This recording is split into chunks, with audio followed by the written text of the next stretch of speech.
Bonjour les Télous, c'est Pacboy pour une vidéo où ça va casser des dents. Oui, ça va casser des dents parce qu'on va parler encore une fois de Dragon Ball Super qui, heureusement, est depuis 2 mois en vacances et j'avoue que ça fait du bien, surtout après un arc aussi pourri. Et oui, nous allons parler de l'arc Granola et surtout, en fait, avec l'arc Granola, nous avons vérifié 2 choses en fait, c'est que Dragon Ball Super, en plus de servir à rien, dessert énormément la série originale. Et vous allez comprendre plus en détail de quoi je veux parler.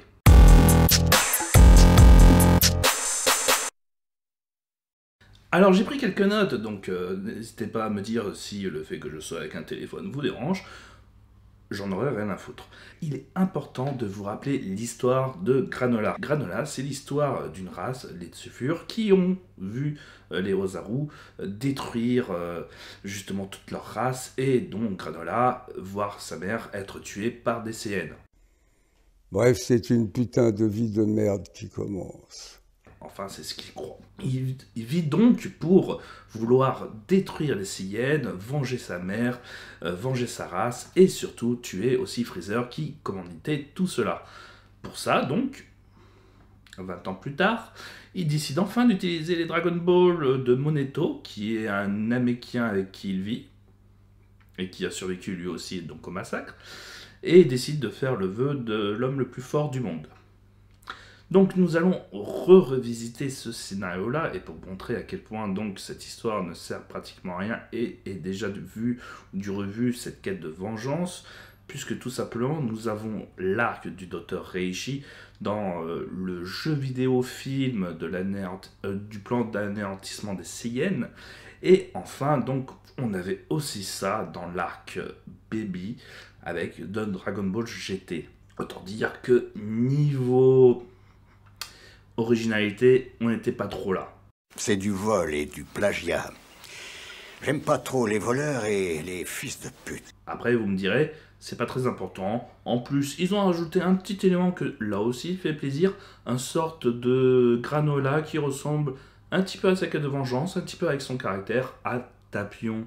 Et oui, c'est un élément à noter aussi, supplémentaire, pour montrer à quel point, en fait, on pioche déjà dans les éléments qui ont bien fonctionné, en tout cas pour les fans, et qu'on va remontrer juste pour le plaisir, sans véritablement convaincre, puisque avec une relecture peut-être trop moderne. À voir. Maintenant, nous allons passer donc aux critiques.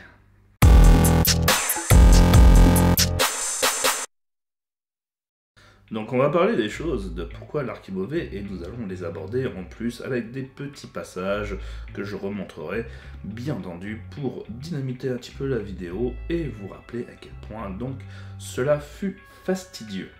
Dans les arcs et dans les importants défauts que j'ai envie de parler, parce que bon, on est là un petit peu pour casser du sucre, sur quelque chose de mauvais en même temps, parce que voilà.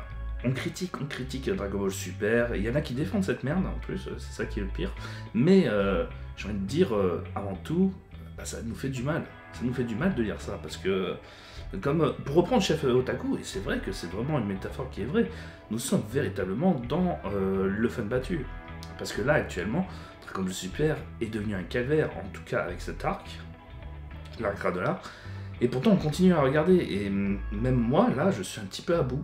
Il y a des... En fait, les autres arcs, il y avait des petits moments où de temps en temps c'était sympa, donc ça compensait énormément.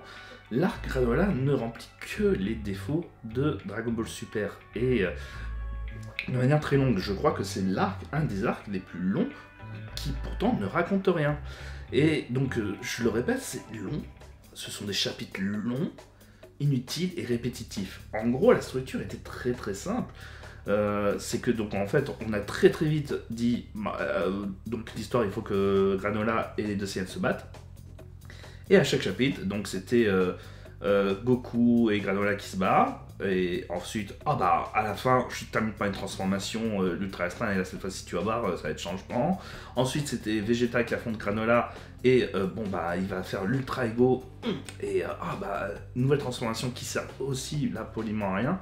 Ce qui devient un petit peu catastrophique, c'est que au moins avant les transformations, C'était toujours une étape supérieure, c'était toujours une étape de démonstration, et même si ne servait pas toujours à détruire un adversaire, je pense à la Super Saiyan 3 qui a servi de démonstration, elle faisait sous-entendre quand même que ça aurait pu arriver à combattre Boo, et c'était même indiqué plus tard par Son Goku qui voulait juste laisser la nouvelle génération gagner.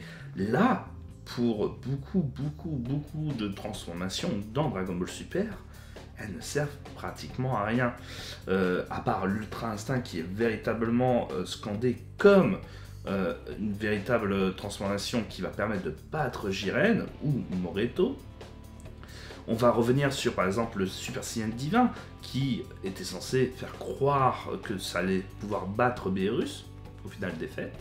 Le Super Saiyan God, Super Saiyan, donc le SS God, SS, voilà, même les transformations elles commencent à devenir un petit peu trop nazifiées pour moi, mais derrière n'a pas servi véritablement à battre Freezer, c'est juste qu'avec sa transformation Golden Freezer il s'épuisait beaucoup trop vite, donc c'est surtout ça là encore qui a permis de gagner. Sans compter les transformations, à part celle contre Broly, n'a jamais servi contre le Zamasu de finir le combat. Là aussi on pense à Zeno. À chaque fois en fait il y a beaucoup trop de fois, et c'est pour ça que moi je trouve que l'arc du pouvoir et l'arc de Moreto, ce sont les deux arcs les mieux réussis parce qu'ils ont un véritable final, ils ont un véritable finish qui est dû justement à l'effort des héros pour gagner. C'est ça un petit peu l'essence du Neketsu, c'est pas juste gagner par rapport à la chance ou parce qu'on a des copains qui arrivent au deuxième moment, ça c'est ce qu'on appelle des 2S Machina, et c'est là où on voit que justement c'est catastrophique. Et c'est pareil, encore une fois, pour l'arc Granola, puisque les facilités scénaristiques sont assez nombreuses, avec des retournements de situation, alors qu'on est censé avoir par exemple ensuite les haters dont leur petit frère qui est censé être véritablement scandé comme un super fort combattant, et qu'en plus maintenant il a fait le vœu de devenir l'être le plus fort du monde.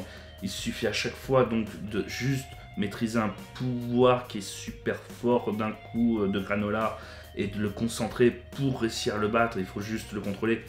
On reprend un petit peu l'idée du Makenpo Sampo contre Raditz, mais contre Raditz c'était justifié puisqu'on voyait véritablement donc Satan Petit Cœur qui devenait plus fort, et comme Goku en enlevant leur tenue ou en faisant par exemple un changement de force, là où Raditz restait un équivalent. Eux, en fait, ils montraient une différence due à leur entraînement humain, qui pouvaient manipuler leur pouvoir pour ne pas être tout le temps constant sur la même force. A contrario des Saiyans, c'était un petit peu l'idée, la manipulation qu'ils voulaient donner, et ça donnait du background à l'univers. Là, il n'y a aucun background à donner à Moneto au dernier moment, un pouvoir d'hypnotisation et de permettre de faire en sorte de s'endormir aux autres. En gros, ça arrange vraiment juste le scénario, quoi. C'est pas justifié. Ou un pouvoir de « Ah bah tiens, à la fin, je peux tout le monde vous soigner en 2 secondes. » Ok. Et c'est vrai que ça gardait le suspense au moins pendant tout l'arc. Tu me diras, mais en disant « Ah, faut se dépêcher », mais au final, ils y arrivaient, quoi. Donc ça faisait juste durer de plus en plus le suspense, et ça se répétait souvent. Combien de fois on a eu des combats Vegeta, Granola, Goku, Granola, ensuite contre le petit frère Ether, avec Sangoku, Granola, Vegeta, chacun à leur tour, de temps en temps ça revenait. C'était catastrophiquement long. Et comme je l'ai dit, en fait ça ne servait à rien, parce qu'au final, il n'y avait pas vraiment de surpassement de soi. Au final, c'est vraiment une réunion, et ça se termine en plus encore pire avec un énième retour de Black Freezer, qui en plus, donc l'histoire principale ne tient pas, parce que l'idée de Granola c'était de se venger des Saiyans et de Freezer, mais les haters, eux, voulaient juste prendre la place de Freezer. Dans ce cas-là, ils auraient dû aller tout de suite attaquer Freezer. Là, ils perdaient leur temps à affronter Granola et compagnie. Ils auraient dû les laisser faire, même affronter Freezer encore une fois plus tard, et vraiment venir que au dernier moment. Là, il n'y a aucune raison, putain de raison, qu'ils soient venus sur la terre de Granola, à part pour aider peut-être Granola, mais ça ne sert strictement à rien. Ça sert strictement à rien pour leurs intérêts à eux. Donc que Granola finit les Saiyans ou pas, puisque derrière eux, ce qui les intéresse, c'est la place de Freezer. Donc, encore une fois, il y a beaucoup de trous dans cet arc, et qui n'est pas justifié, qui n'est pas explicable. Et donc, c'est catastrophique, on peut se le permettre, mais en plus, les transformations ne servent à rien, à part faire durer plus longtemps l'histoire, et justifier les nouvelles figurines, sans réelle conclusion, puisque Black Frieza décide de venir et de tout détruire, enfin tout tuer Sono Hero. Parce que tu vois, allez, je veux bien justifier dans ma tête, parce que c'est Black Freezer qui dit rien, mais Black Freezer, voilà, il laisse juste beaucoup de Vegeta vivants. Je veux bien justifier sur le fait que bon, il les a aidés à ressusciter, il les a laissés faire et compagnie, ok, donc il les laisse s'en sortir, et il veut pas les tuer parce que bon, eux ils les ont pas tués. Ok, bon, allez, je veux bien le justifier, mais pourquoi il tue pas Granola, il tue pas Minato, il tue pas les haters? Voilà, j'ai envie de te dire, il aurait pu tuer tellement d'autres mondes, c'est pas justifié. Et c'est même pas donc une conclusion. Parce qu'en fait, en plus, il y a des choses qui sont encore plus ridicules. C'est le fond de l'arc. Le fond de l'arc, puisqu'il est vraiment teasé avec les flashbacks de Bardock. Parce que, ou sinon, c'est vraiment que cet arc ne servait à rien et qu'il n'avait aucun faux. Et qu'il était vraiment en loose day. Tu vois, qu'il était vraiment en totale improvisation. Comme moi, un petit peu, mais... Totale improvisation, c'est que derrière, normalement, le fond de l'histoire qui est représenté par Bardock, c'est que si tu le veux, tu peux gagner.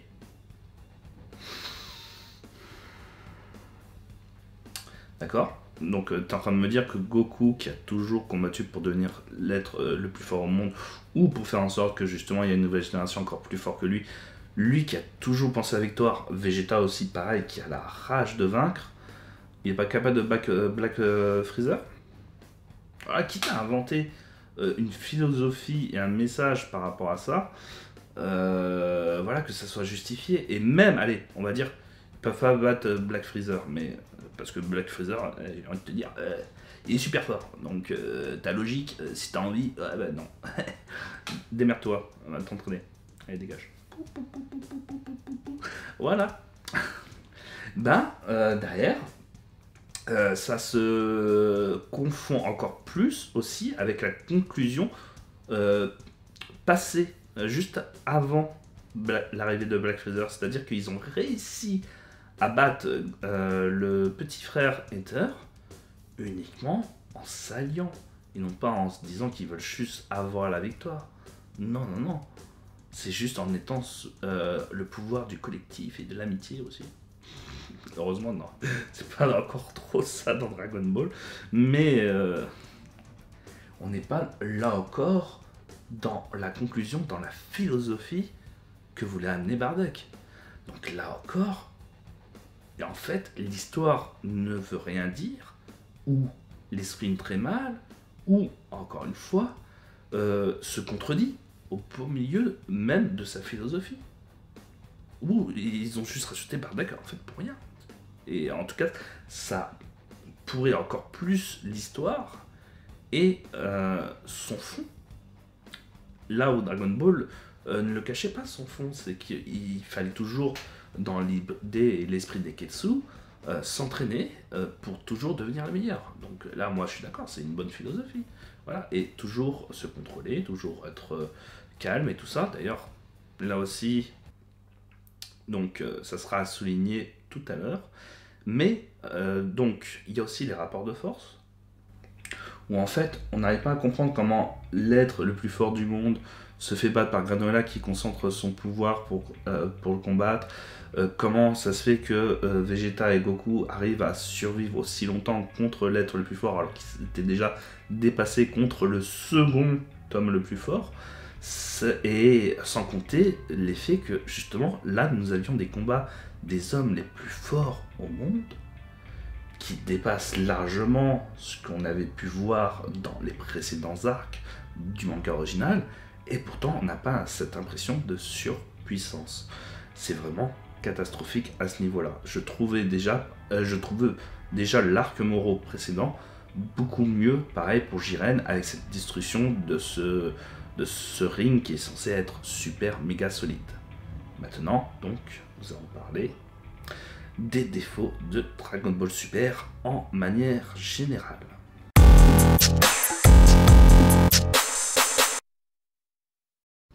Alors comme je parlais de, justement, le fond de message, la logique de l'arc, si on veut vraiment gagner, on gagnera. Donc à la fin, pour au final perdre contre Black Freezer, c'est donc inutile de le vouloir, hein. J'ai envie de te dire. Ouais. Restons un petit peu dans cette logique. Rappelle d'ailleurs que Goku a toujours voulu être le plus fort et gagner. Hein. Cela ne l'a pas empêché d'avoir des défaites. Et cela rappelle que les messages de chaque arc de DBS ne font que répéter ce que disait DB. En fait, l'arc Granola, et j'ai envie de le remercier juste pour ça, m'a montré en fait le principal gros défaut de Dragon Ball Super, c'est que à force de se répéter, à force d'être long, à force d'être inutile, il est en train de montrer et en train de contredire le manga original Dragon Ball. Et là, ça devient véritablement inquiétant. Je vais vous parler de la preuve ultime que Dragon Ball Super ne peut pas être canon. Pourquoi il ne peut pas être canon? Parce que nous avons une incohérence Freezer. Le pire, c'est que cette incohérence Freezer est là depuis le deuxième arc de Dragon Ball Super. Mais, c'est surtout avec l'apparition de Black Freezer, et non pas Freezer, Gold Freezer, que j'ai remarqué cette incohérence qui, véritablement, pour moi, tue tout Dragon Ball Super. À force de vouloir faire du fanservice et rappeler des vieux ennemis qui sont populaires, sans justifier qui devraient devenir donc plus forts, on en vient à une absurdité qui a été son entraînement à Freezer. Et oui, pour rappel, à vouloir faire du Saint-Sibir, voilà. J'ai dans les mains la preuve que Dragon Ball Super est en train de détruire Dragon Ball. Et oui, car pour rappel, je vais rappeler deux faits historiques. La première dans Dragon Ball Super, avec l'arc Fukatsu no F, où nous apprenons que Freezer peut passer d'un potentiel combattant digne d'un Super Saiyan 1 à un combattant qui peut battre un SS God SS. Hein, même pas un SS God, non, un SS God SS. Hein. T'as quand même une grosse évolution de malade en 4 mois. 4 mois d'entraînement lui suffit pour s'améliorer à ce point-là. Il faut comprendre que Freezer, c'est pas la première fois qu'il était de retour. Et surtout, donc, avec ce tome 23 Deluxe, hein, parce que c'est pas le même tome dans la version normale, où donc, justement, on apprend que Goku n'a pas tué Freezer, et qu'en plus, Freezer a réussi à survivre à la destruction de la planète Namek, qu'il est devenu mécanique pour réparer les membres qu'il a perdus lors du combat contre Goku, et qui revient sur Terre avec son père, qui est beaucoup plus fort, certes, mais il indique, et je vais lire devant vous hein, ce qu'il dit, voilà. Je me fiche complètement des terriens, par contre, je veux être sûr que tu achètes pour de bon le Super Saiyan pour quel que soit le moyen que tu emploies pour y arriver. La suprématie de l'univers doit rester dans notre famille. À nous deux, on l'aura. En plus, je me suis amélioré. Hein, si ça se trouve, je le battrai à moi tout seul. Donc, pendant cet intervalle de temps, qui était à peu près de 1 an, si je m'en souviens bien, Freezer s'est entraîné. Et donc justement, comme il ne savait pas, Freezer, qu'à l'époque qu'il s'est entraîné, le pouvoir qu'avait atteint dans Fukatsu no F avait atteint nos héros, puisqu'ils ne connaissaient pas les transformations Super Saiyan God et compagnie.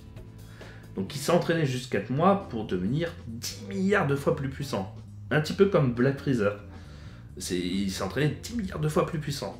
Sauf que Goku et Vegeta s'étaient entraînés tout autant et étaient devenus presque aussi forts.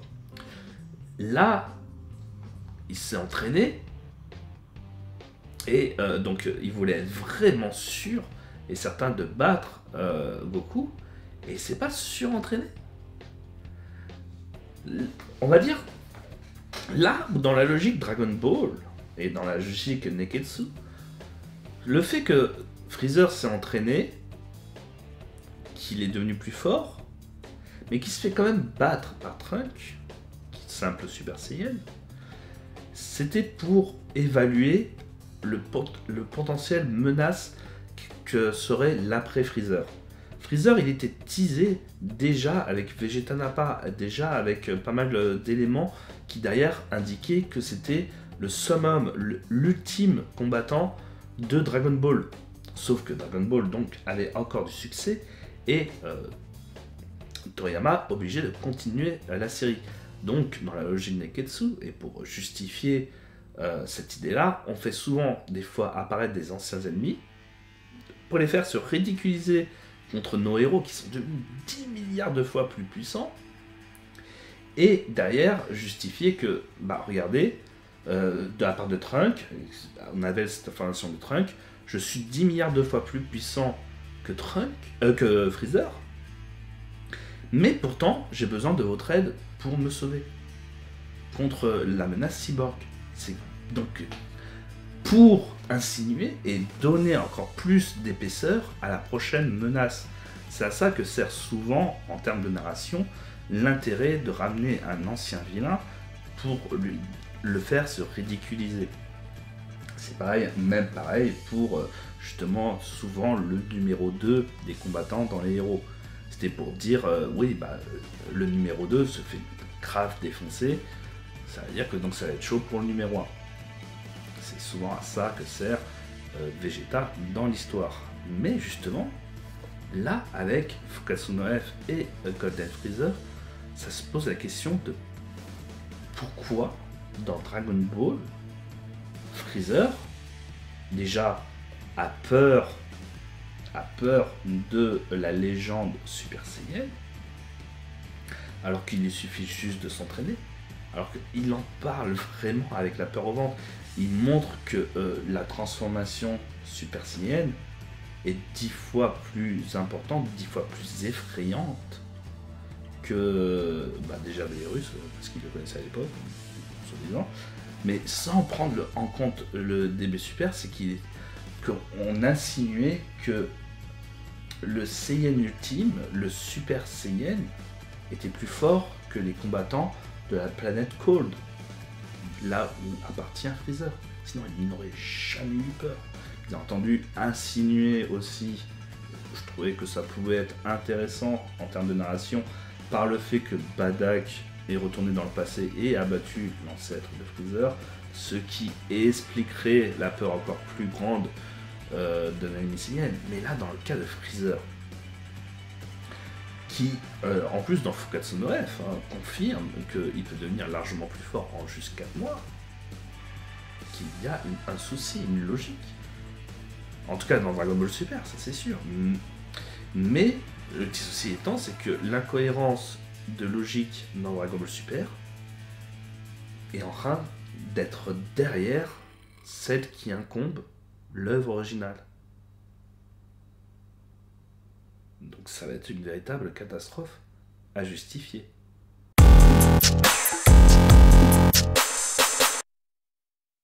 Donc je vais vous faire une petite conclusion de fin, j'espère que vous aurez aimé cette vidéo. N'hésitez pas à me dire justement si vous avez trouvé ça pertinent, si derrière vous croyez véritablement qu'il y a beaucoup de défauts, ou si moi je suis en train de me planter sur mon argumentation. N'hésitez pas à dire aussi ce que vous pensez des justement changements qui s'opèrent. Bon, bien entendu, j'aurais pu m'attarder sur d'autres gros défauts, comme le fait que Goku est devenu complètement un attardé, et que Vegeta est devenu qu'une parodie de lui-même, ou sans compter certains personnages sans kiff, sans plaisir. Voilà, je ne comprends pas d'ailleurs cet intérêt d'aimer l'arc Black Goku, là où justement, entre la fin, qui est véritablement un 2S Machina, et derrière qui n'est qu'une répétition de combats et de retour aller présent, futur. J'avais vraiment l'impression de répétition et de lourdeur dans le récit qui n'était pas justifiée. Un petit peu comme l'arc Granola d'ailleurs. Donc à savoir, c'est pour ça que moi je suis étonné de ceux qui aiment l'arc Black Zamasu. Là où j'ai trouvé au moins l'arc Moro, où on voyage dans beaucoup de planètes beaucoup plus intéressant, avec des petites thématiques très intéressantes.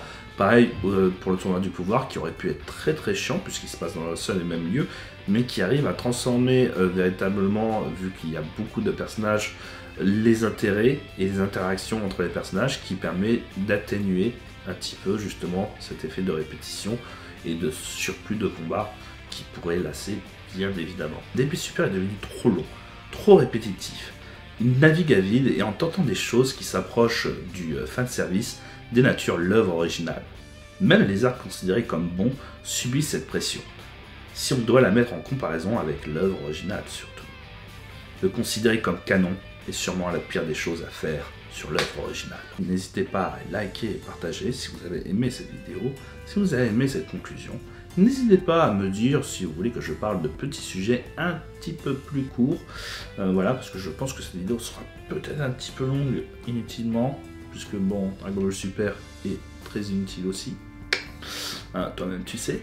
Mais voilà, n'hésitez pas, si vous voulez que je parle de prochains projets, si vous avez des choses à me dire et à me proposer avec une interview de terrain, bien entendu, n'hésitez pas à partager, mais surtout commenter, et comme ça, je pourrai faire véritablement une émission, que ce soit pour vous, pour moi, et comme ça, on s'amusera, on commentera, on débattra, et on se fera plaisir. Allez, moi je vous dis à la prochaine.